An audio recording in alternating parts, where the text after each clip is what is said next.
যারা acute gastric প্রবলেমে suffer করেন, যাদের প্রতিদিন যাই খান ইনডাইজেশন বা ইন্টেস্টাইনের প্রবলেম রয়েছে, বাচ্চাদের ক্ষেত্রে দেখবেন অনেক সময় ছোট বাচ্চাদের কলিক পেইন যেটা হয় সেটা খুব মানে প্রবলেমেটিক, মানে এটা তাদের নিত্যদিন হতেই থাকে কোনো না কোনো কারণে।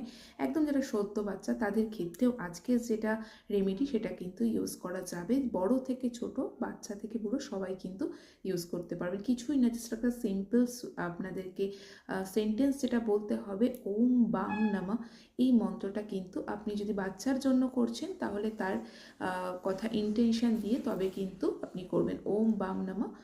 আর অর্থাৎ আপনি আপনার বাচ্চার যে নাম সেটা ঈশ্বরকে আগে বলবেন বা ইউনিভার্সকে জানাবেন, এর জন্য আমি এটা করছি, এবং তার জন্য হবে চ্যান্ট করবেন। এবং যিনি নিজের জন্য করছেন তিনি নিজের যে প্রবলেম, যে কলিক পেন বা যে স্টমাক পেন সেটার কথা জানিয়ে কিন্তু এভরিডে চ্যান্ট করতে পারেন ওম বাম নাম। ভীষণ ফ্রুটফুল, এটা কিন্তু ব্যবহার করে অবশ্যই কমেন্টে জানাবেন কেমন রেজাল্ট পেলেন। ধন্যবাদ।